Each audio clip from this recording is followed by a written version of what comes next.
Hey guys, welcome back. BDCKR here. We're back with season 9, episode 9 of our weekly Q&A videos.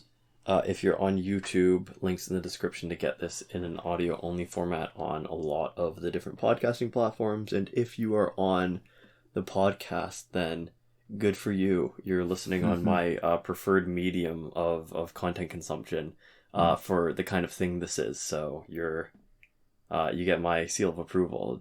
2 thumbs up from me. Anyway, I know it's not a visual medium, but you got your thumbs up. I actually only had 1 thumb up because my other hand is holding my device with our questions on it. So okay, 2 thumbs up from me. 2 thumbs up. No bamboozle. So I don't think we have any housekeeping or anything today. I think we can get straight into the questions unless you've got anything. I don't think so. No. The first one comes from Camran107, and they say, to add to the point of putting Astro Harness on Batman Ninja Catwoman, not only does it help her defensively, since admittedly she's a bit of a glass cannon, it also helps with her basic attacks, and she can now interrupt the opponent's combo and just start power draining. That's why this gear is so good on Flashpoint Batman as well.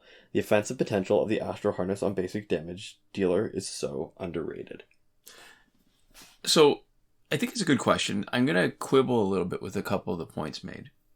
As sort of the build up to the comment, that I don't think Catwoman's a glass cannon. I know we throw that term around a lot, but I think it really should be reserved for those who are really front loaded. And when I say front, I'm thinking of their damage stat. Yeah, that is really way higher. And to me, the damage should be disproportional to their health. And I think in my mind, there's really 2 characters that are like that: Luchador Bane and Ares.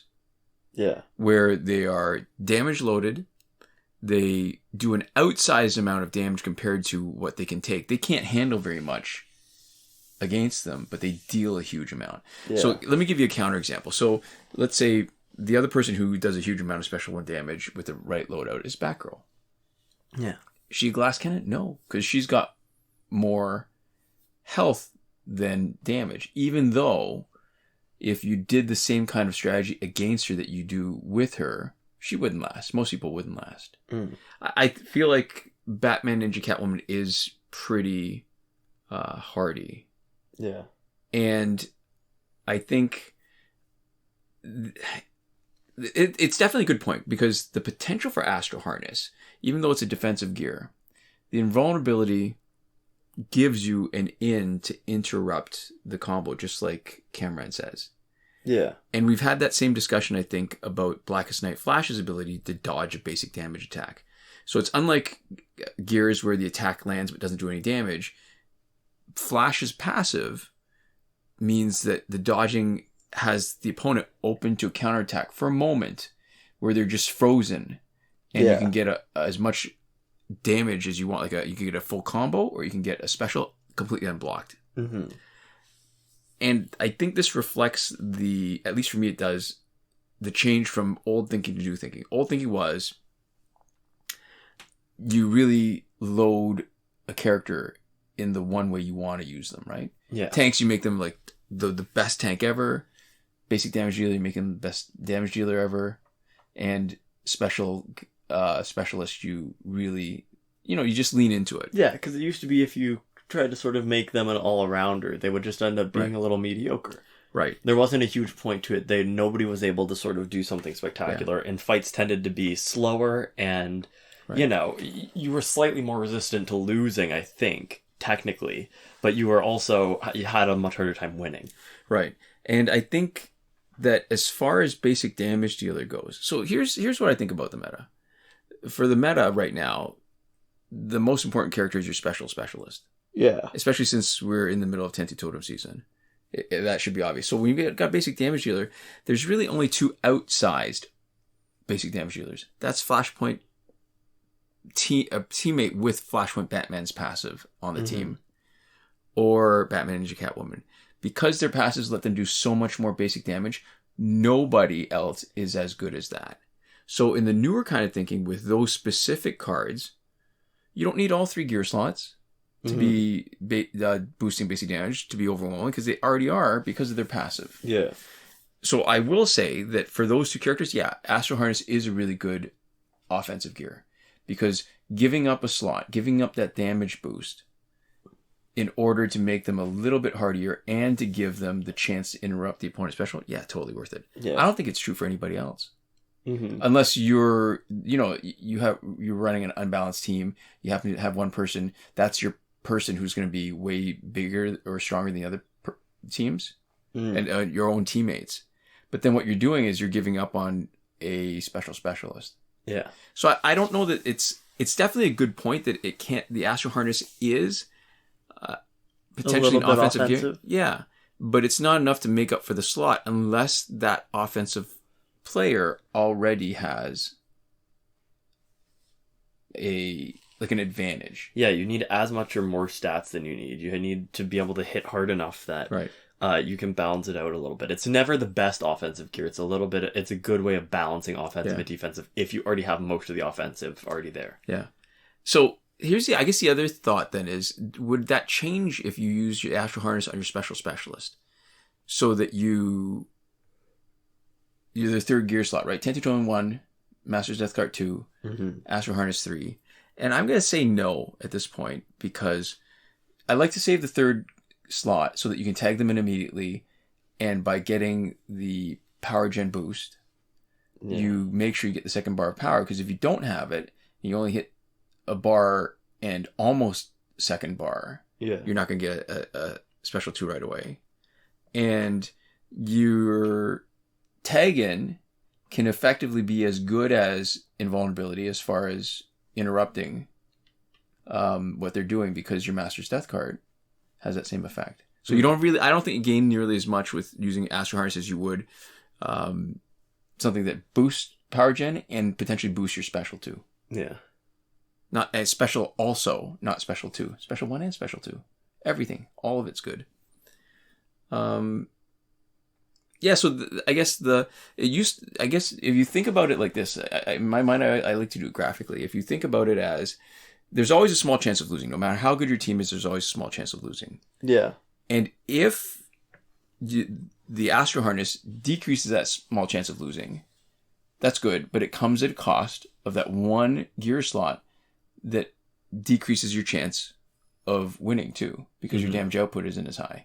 And I think in those two specific cases of a Flashpoint team that includes Flashpoint Batman or Batman Ninja Catwoman, that losing that third gear slot doesn't hurt you nearly as much as the potential benefit of decreasing that small chance. So it's all relative, right? Like if your chance of losing is higher, then it's more worthwhile. But if your chance of losing is really small anyways, decreasing it a little bit isn't worth it unless you're not losing very much on your damage output. Yeah. So there we go.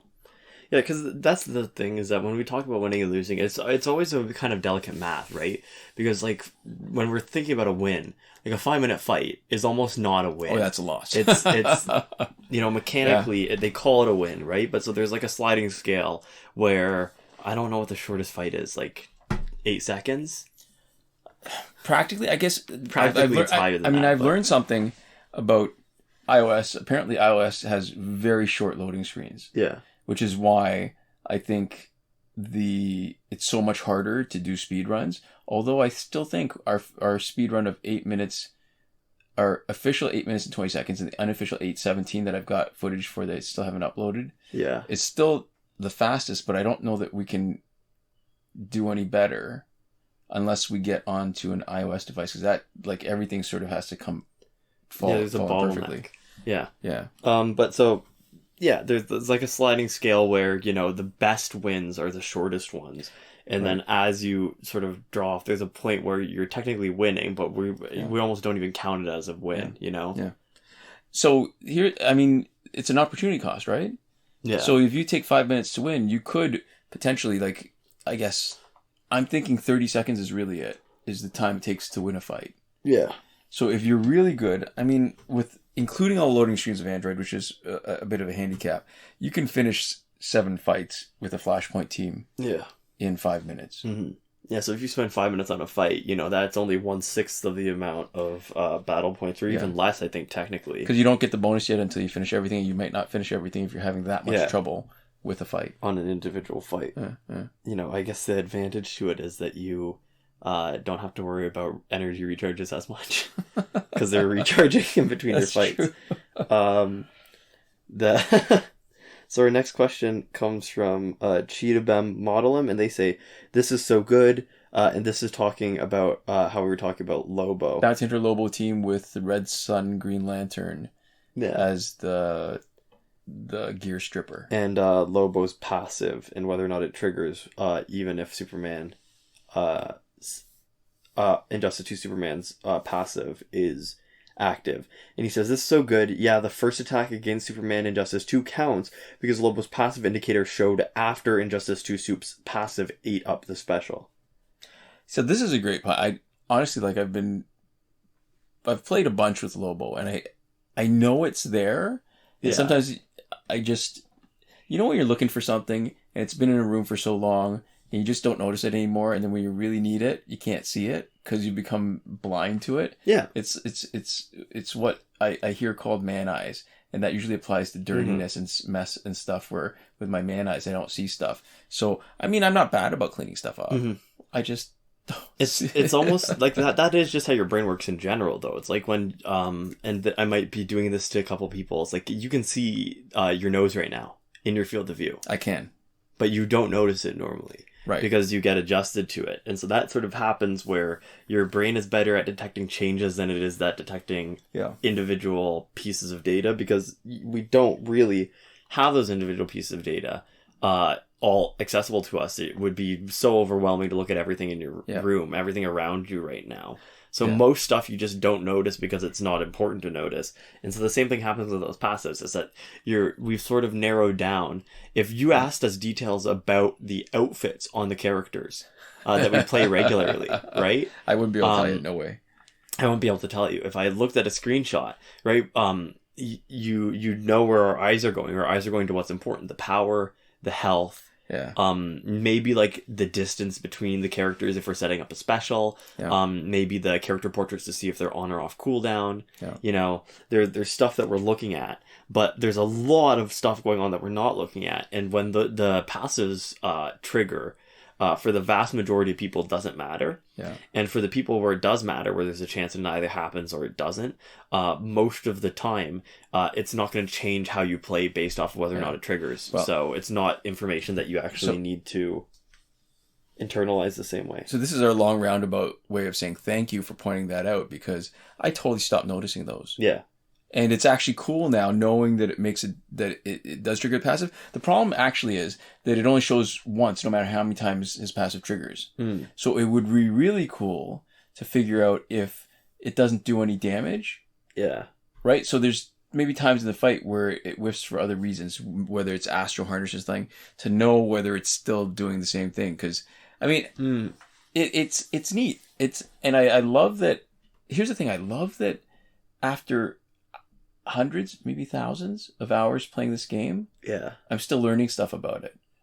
And it's not just stuff that, because I haven't happened to play it, it's stuff that I actually like it to play. And I've been playing hours with Lobo, Bounty Hunter Lobo. It is pretty cool. So I appreciate, so that's the long roundabout way of not only thanking you for pointing that out, but also explaining how something so obvious just escaped our notice. I like Bounty Hunter Lobo even more now. Yeah. So that's sweet. Smith101 says, "Do you guys think it's wrong to use the date trick to play Survivor for as long as you want?" And this is going to be probably not a surprise to anybody who knows us. That answer is a resounding no. I have no issue in using the date trick to play Survivor for as long as you want. I think we've talked about this before. We've talked about the difference between glitching and hacking. We've talked about how the fact that we don't even dislike hacking, we just don't like things that negatively impact other people's play experiences. But I think the inarguable least possible offensive thing to do is, at this point, changing the date and time is barely even a glitch, right? And when all it's letting you do is allowing you to play for rewards and earn something yourself, right? They've decided that, this amount of time playing Survivor is worth this amount of reward. Right. And so if you want to play twice as much Survivor and get twice as much reward, Right. and all you're doing is being a little cheeky to Right. to slip around sort of the timer on it, I have no issue. Because here's the thing. You're not playing Breakthrough when that's happening. You're not playing multiplayer. So the interesting thing about that is even with cheating, there's different levels of it, right? Because what you're doing is you're customizing your experience with the game. Yeah. So that instead of playing a more balanced game each week, if you've got that time put in, you can't play Survivor, you have to play something, you're forced to play something else. Yeah. Well, now you get just to play Survivor more. Yeah. And at some point, you really do need to play multiplayer. You do need to play Breakthrough. You need to play other modes. And it's your own detriment if you don't. But that's okay too. Yeah. You're just taking a little more control over the way that you're playing. Yeah. Which is, I think, a good thing. The more difficult cheating is the kind of cheating that becomes less like gameplay. And some of the glitches that we had before, yeah, I think were more like that. Like when you tried to get multiplayer rewards or infinite credits or whatever. Right. Yeah, like those type of things. Like that's different. But like the challenge reset, all that stuff, type of stuff, it's so hard to find an issue with it. I know some people are real purists. Yeah. And, it's okay. I'm not saying that we're better than somebody who's not, right? I don't think there's a morally superior stance. And I even think to some extent, like, we make our own choices where I don't like, and I would actively encourage anybody to not make the experience worse for other players. Right. But I still don't think it's, like, our place to say, like, those people are, like, contemptible or whatever. I'm not condemning people even who do. I think it's not great, and I think, but I don't think we necessarily need to pass a lot of judgment on anything for what this is, which is a game that people can, play or not play. Right. Even if it were more than just shifting what you're playing, I think there's what am I getting at? I don't even know what I'm saying. Where there's different levels of cheating that don't quite reach hacking. Yeah. Some are worse than others, where you're doing stuff definitely that you're not supposed to. Yeah. And it does. Yeah. The problem, though, is that hacking is different than cheating. Cheating, everybody has access to it. Yeah. It's a little more democratized. It's based off of information. Right. So I think it's more important to make sure that everybody potentially has access to it to level the playing field. Yeah. Yeah. And when you've got a game that's been around for so long, it's even less of an issue, only because you've got a large core of players who've got all the resources. And if it just speeds up the game to get to a part of the game, because it's both a collecting game and a fighting strategy game. Yeah. And if you enjoy the fighting strategy part of the game more, I don't have so much of an issue of you advancing to a level where you have the resources that an older player might have. Yeah. As long as you're not doing it in a way where you actually exceed what should be potentially possible in the game. Well, yeah, and like a friend could give you their account, they could sell you your account. There's a lot of ways to get access to stuff. You could pay real money for it. Yeah. Right? I think playing more Survivor is a situation in which nobody loses. Right. Right? Everybody gets what they want. Everybody's happy. And I don't think there's any real... Yeah. I think if the game were newer or was earlier on for different modes too, that would be different. Yeah. Because by getting there really fast, then you set yourself up at the top of the hill where you don't have a lot of competition. You draw more, let's say, for example, you draw more defensive fights. Yeah. That you don't deserve. I don't see that happening so much when I think there's a lot of players who've been around a long time. It's true. Yeah. So there we go. That's how we feel about it. No issues here. Our next comment comes from Irish Shakespeare. And they say, Injustice 1 mobile app needs to have characters that can disable enemy tagging abilities, shatter all gear at the start of the fight or tag in, disable Flash's passives, and improvement gameplay to look similar to MCOC, which is Marvel's Contest of Champions, right? Yeah.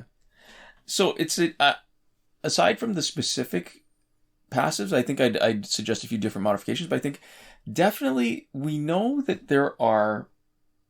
I mean, this plays back into the idea that this game has introduced a lot of neat things. When people want updates, they're looking for new characters, new gameplay, new gears, just new content. Mm-hmm. And if this were possible, this would play right into it. And we know it's possible only because, and they've considered this because some of the newest gears and some of the things that they never did were in their sister brother games from NetherRealm. Yeah. So WWE Immortals, before we had a Tentu Totem, I can't remember what the gear was, but there was a gear that did the same thing where it would return your power if you knocked the other guy out. Yeah. And we waited for the longest time, and they did it. And there's a character in there where for the first 8 seconds after you tag in, you disable the opponent's passive. Yeah. That would be amazing.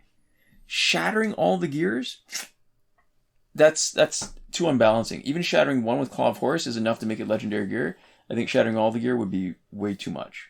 Yeah. And especially when, if it were one ability out of a number, it would be, it would just be way too imbalancing. Even somebody say like Earth 2 Solomon Grundy, he's got a couple of abilities, but his ability is only to shatter one gear. Yeah. I think Dawn of Justice Superman's ability to shatter one gear for the minute for a fight. I can't remember which one. Mm-hmm. So, but disabling passes for a few seconds, that would be spectacular. Yeah. Because not only would it would shift the balance of the game, it would require you to earn it. You can't just tag in. You have to take advantage of it. You have to be ready in 8 seconds to do whatever you need to do. Right. Whatever you're normally stopped from doing. Right. When that's That'd totally be really cool. There would be there was one guy who, when you tagged in, would disable. That's in Injustice. Disable healing, but if you did it for a longer period of time, then it would be useful. I think a lot of it should be that you could take some of the passives and make them more balanced and make them more useful. Or, this is what I've always wanted. Yeah. I want a piece of gear that corresponds to each character's passive so that you could use up a gear slot to get somebody else's passive. That would be fun. Can you imagine that? Like, what are the best passives right now? It's hard to say too, because I'm thinking if mixing and matching them would mean something else entirely too. Yeah. I mean, Arkham Knight Catwoman's the one where the damage over time doesn't rinse. Mm-hmm. We'd stick that on Bounty Hunter Lobo. That would be so great. If we had Deathstroke, Arkham Origins Deathstroke, where for each promotion Injustice Superman would be even better, because for each promotion he has boosted attack and health. Can you imagine, like, if there's any character who has a passive, one gear for each person? So not only would you have a bigger game, so this would play more into the collecting part where you could extend the life of the game, because each piece of gear that you introduce. Yeah. I mean, how many characters are there now? 144.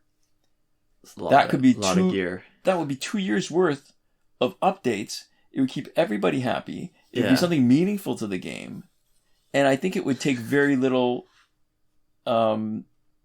coding to implement it. It's true. It would take a lot of visual design though, and you need a lot of names for gear. You still have to do. It'd still be a good chunk of work. I guess, but you could cheap out on it because you're doing the same kind of thing, right? So you could be, you know how you'd put the name of the character on it. Yeah. And then like you make it an idol or something, like, you know, like something where they're trapped in it. That's representative of them, like a necklace or something that you could put on, and all of a sudden, and then you could have their passive ability. Seriously, that would be 70. All right, so 144. That would be almost 3 years. You do one every week, and you would have almost 3 years of not running out of new updates every week that would keep everybody happy. People would have something to really look forward to that they couldn't have. New players and old players alike. Pretty cool. And then you'd still have to get all the shards and stuff to fuse it and max it out and stuff. Man. Won't be bad. They could make it an NFT. Oh God, don't get me started. So yeah, the ocean, is it? There's a what do you call it? A cryptocurrency exchange. Yeah. Did you hear about this? OpenSea. Yeah, and they call it. They were hacked. It wasn't. It was a phishing scam. So people who had accounts on OpenSea received emails saying, hey, you got to do something and switch over. So they did. But what they did was they signed off their accounts. So they gave up a bunch of NFTs. The guy who hacked them sold a bunch of them at a greatly reduced price and then returned a bunch that he couldn't sell. And there's different levels of irony in it where people are complaining that they had stuff stolen, but that was the whole point of cryptocurrency and blockchain is that it's more secure, but it's also decentralized, so there's nobody enforcing it. So once you've lost it, really that's one of the features, not a bug. Mm-hmm. And then they're complaining about their NFTs that were sold at much cheaper prices than they bought it for. And again, that's just exposing the what's the word I'm looking for? Like real value. Yeah, because a lot of the NFTs exchange hands, but without changing hands, where they were either the same person was buying them themselves to pump up the price of it, or they were people who had a similar interest in maintaining the facade of a high value were buying it from each other, so there was no money changing hands. Well, it's just securities, and that's the other thing about it. It's like the same with a lot of art where the art market has like a bunch of fraud that happens, right? Yeah. And so there are pieces that are sold for big amounts of money, and that's part of the reason why they have to sell them, occasionally and slowly and carefully manage the price. Yeah. Where if you put those out into the world, their value would be real fractional. And so part of the issue is, the person just had to sell them off fast. So whatever the value of the NFT is, it's probably some middle ground between, the real actual, what the value should be of the NFTs is it should be zero or basically zero. Right. But, practically what the value of them actually is some middle ground between the dirt cheap that guy sold them for and the price that people were saying they were worth. And I don't know even though it was dirt cheap. Like he sold it. Apparently they got millions of dollars. Okay. But I'll tell you what, if I had the money for an NFT, damn, I would be commissioning Alex Ross or John Picasso. You'd want actually, you'd want good art. You wouldn't want randomly, like procedurally generated images. Yeah. I mean, think about it. Think of all the stuff that you could actually get, like real pieces of art, original comic book pages, or commissioned brand new pages. But isn't that just commissioning art? Yeah. Yeah. Yeah. Oh, it totally Not would NFTs, be. Yeah. Yeah. So that's what I'm saying. You could do that instead, and I would so much more value an original piece of work from an artist that I admired and respected than some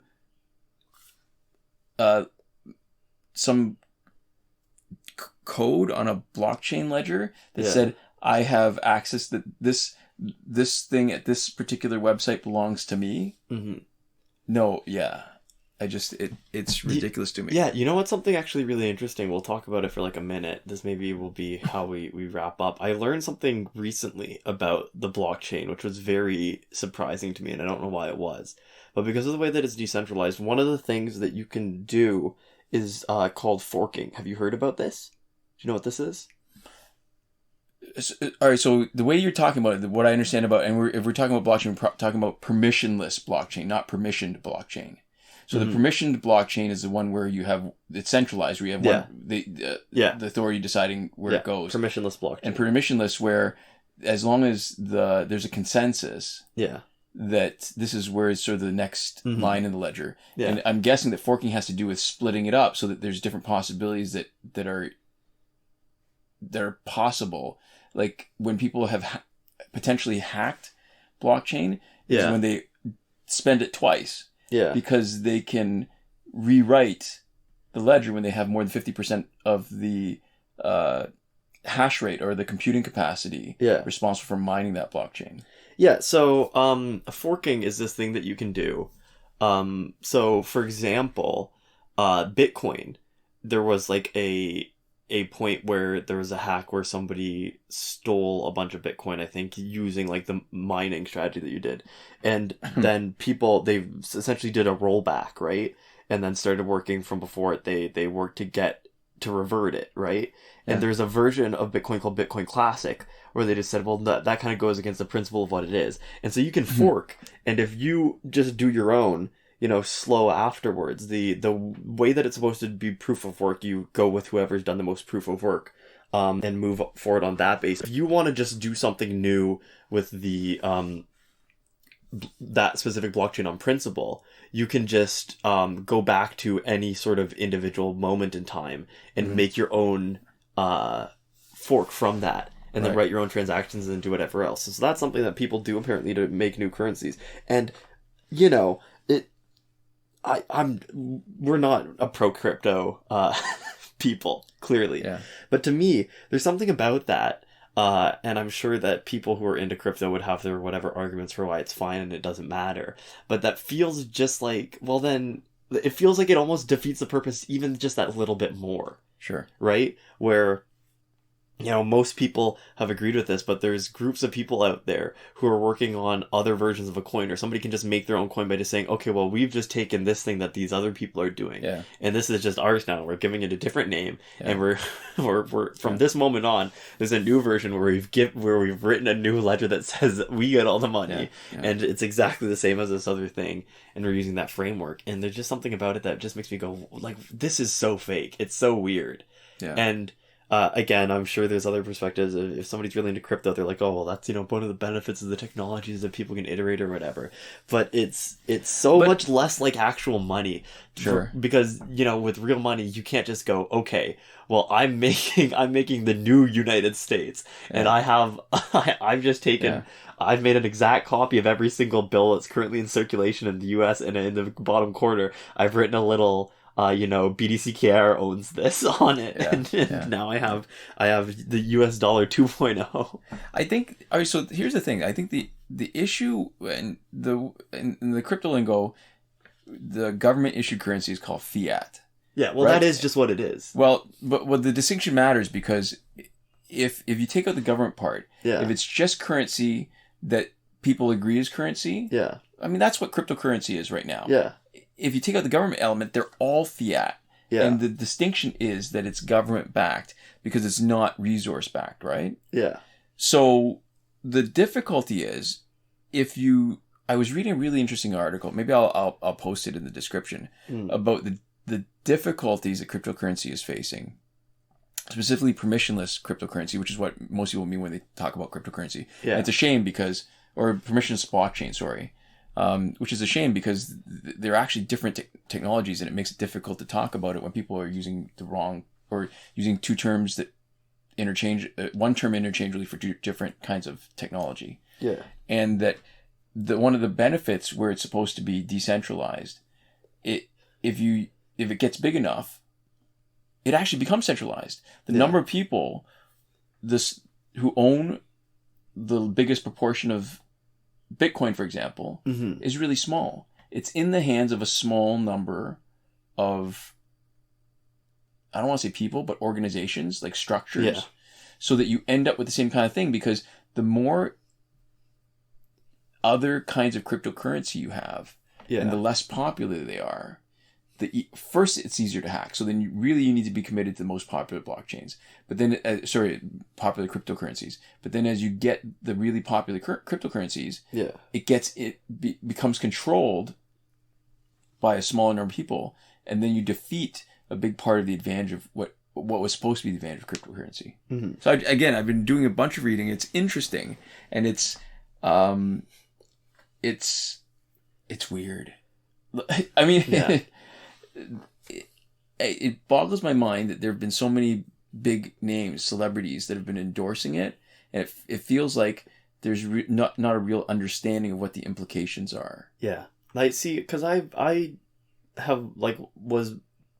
was less opposed to the idea of cryptocurrency when I had first heard about it, because it is an interesting idea, and it's cool, and there's some elegance to the system, and it's, the main issue is that the way it works is it's ridiculously resource intensive, and it doesn't scale. Yeah. We've seen it be really, really disruptive. It doesn't work for, exactly what it was supposed to, but I don't think, and people could argue, from what I saw of when it was initially created, people were, mucking around with it. It was a really cool thought experiment made real, right. For, the type of finance, interested, technology interested, right. Maybe slightly like libertarian leaning, right.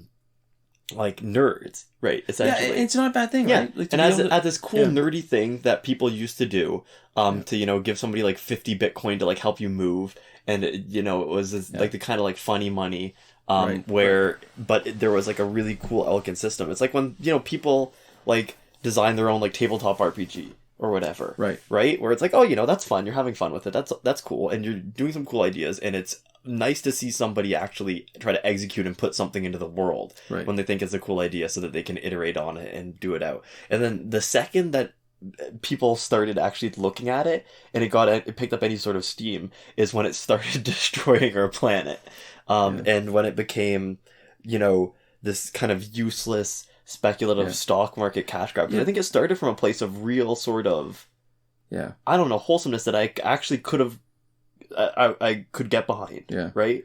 See, the argument I see in broader strokes about what it's useful for, it's part of its built-in name, cryptocurrency. Yeah. As a currency, it sucks. Yeah. It's too volatile. So even if it became established in mainstream, for practical purposes, it fluctuates too much to be useful. And we're seeing that in El Salvador, where you get paid a certain amount, and one day it could be worth something, another day it could be worth way less. I mean, right now we're sort of in a lull, right? It's dropped a bunch in the last little bit. Yeah. So as a currency, it's crap. So the supporters have shifted to saying it's an asset. Well, then the problem with it being an asset is, well, how does the value go up? What's it based on when the value goes up? It's a pyramid scheme. Sure, because you've just got to find somebody else who's going to be willing to pay more later. And that would make sense if it was, say, a representation of ownership in a company where that company could potentially become more valuable, pay out a dividend based on their profits to their shareholders so that the share that you hold reflects some sort of value because you're getting some money back. Or it could be that you get to vote, so you have some say in the direction of where that company goes. Mm-hmm. It's like a stock in itself, and the thing that you're betting on is that it's going to become more popular. You're going to bet that somebody else is going to be willing to pay more for that. Well, you're betting that people are going to keep throwing their name behind it, and that it's going to keep becoming more popular. It's not it's based off of. It's essentially like a popularity contest, made into a currency, and there's nothing real behind it. And NFTs were, I think, what some people's idea of like making it more real was, right? And there's all these ideas where, again, the edge of something cool, right? Like with NFTs, the idea of smart contracts and the idea of an artist being able to sort of let you invest in them directly. Yeah. And then you have this like ongoing relationship with them, and you can sell and trade this ongoing relationship, and that, the artist can keep getting paid if it keeps increasing in value. All that stuff is a cool idea. And provenance. So it could show provenance of real art, like you said, connected to the artist, so that, you see these prices for millions of dollars for paintings. Yeah. Instead of being just money laundering, part of it goes back to the person who created that content. Amazing. I totally like that idea. So, a lot of that stuff's good. And then, it's like, oh, well, if you, like, invest early and now, you can get sort of this access to this person and have this, like, patronage relationship with them for a lot cheaper. But the problem is that, like, Patreon exists. Yeah. And there's a lot of other ways. It's a, if it was another one of those businesses out there that was, working with people who made stuff, and it made it easier for people who made stuff to support themselves and to do other things, I would actually have no issue with that. And there's something at the core of NFTs where I could theoretically see some people benefiting. And the problem is, it just doesn't happen, Right. Bitcoin was a cool idea, could have been cool and wholesome, if not a lot of people discovered it and whatever, and I would still be like, oh yeah, that's cool, I'm glad that they're doing that. And it just doesn't shake out that way. And so there's all these things that feel like there's a seed of something there, and then their popularity absolutely ruins it. And then part of what I think makes them so awful is that there's all these people who are picking it up and running with it in a million different directions and trying to get people to invest and trying to grow this thing, and it just grows into this huge monster. It's like all the people who are talking about NFT games, and then it's there's so many people out there in the world whose whole sort of experience with understanding of and goals for this thing are all terrible, whereas if you kept it small, if you kept it, simple, I feel like there are seeds there. But is it the popularity that's a problem, or is it the popularity makes it more likely that somebody whose attention has been drawn to it is going to exploit it? So, 'cause to me it feels like it wasn't so much that our channel had a problem when it was popular, it's that when it was popular, we were just more likely to have trolls come around and do stupid things in the comments. I mean, with Bitcoin and stuff like that, like, popularity is a problem inherently, Yeah. The people who have eyes on it, the worse it is for the world. And it could, it's actually a lot better for everybody the less popular it is. Except that the less popular it is, the cheaper it becomes. Yeah. To be able to have more than 50% own 51% of the hash rate. Yeah. And be able to manipulate the ledger because you've got so much of the, I guess, is it proof of work? Proof of work, yeah. Yeah, so you've got too much of the proof of work. So it's got to be popular enough that you can't manipulate it easily. It's not. No, but I think if it's not popular enough, here's the thing: if it's not very popular, then what it was is the way that I was thinking about it in the early days, where it's, you know, people who were nerdy about this type of thing, who were just doing something they found enjoyable. Yeah. Then you're not losing anything. If somebody says, haha, I stole all your Bitcoin. You know, it's like kids on the playground. You say, I'm taking my toys and I'm going home. Right. You know, I'm not playing with you anymore. Right. And then it's not an issue because nobody's lost any money. One person sort of ruined the fun for everybody, Right. but there's not the same stakes. So if somebody back then, you know, was spending thousands of dollars or whatever, Right. To buy up the computers for a thing that nobody cares about, you know, the other people go, you're no fun. And then that's it. You know, and then maybe, you know, other people do a fork and they say, I don't care, you know, and you have this like back and forth, whatever, all that stuff, right? But, you know, you're still thinking about it in terms of this like unit of really sort of value that somebody would be motivated in taking down. I'm saying even at that point, it's become too popular. Yeah. So, you said fork. I'm thinking fork and meatballs. Yeah. I'm thinking good place. Yeah. But so that's how I feel about it. And I don't even know if that's true. I don't know. You know, maybe if it was small, I obviously only have the knowledge that I do. And I know that I hate what it is now. Yeah. But there's something in me that feels like I could have, you know, at least appreciated what it was in a very different form. And if things didn't go the way that they did. Right. You know? Right. Yeah. Anyways. So this is now a Bitcoin podcast. Tune in next week to Coin Bros. Where we talk about all the hottest NFTs. Mike Tyson did a pigeon one now. Oh god. That's also cards in an online game. I'm not entirely clear. The problem is I get so many ads now. Do you get a lot of ads for crypto stuff now that you've been reading articles about like why it sucks? If I do, I haven't noticed. I get so many crypto ads. I was like watching a video about why crypto is awful, and like every single ad in that video was an ad for crypto. I just tuned it out. Honestly, like I don't know. I only get two types of ads right now. I get AMC ads for the American Medical School of the Caribbean. Yeah. From when I took the MCAT, I think they've decided it's been enough months that they can snatch me up, and I get like a lot of crypto ads, and I don't get like a lot of other ads. Yeah. I guess it's like you know, it's like chef's plate and stuff. Would it be ironic if people were watching this video and saw some crypto ads on it? It would be very ironic. I don't think they're getting into the metadata. This one, I don't think they know that this video is about crypto. So hopefully, I hope for our audience's sake that we're not inducing any crypto related ads for people, because they're truly just not interesting and not good. Yeah. So anyways, there we go. We went a little long this week talking about our Bitcoins, but to finish up, I'd like to give a shout out to Eliza Normal Person Caton. She's literally so normal and ordinary compared to all my other friends. Nothing about her is weird or strange at all.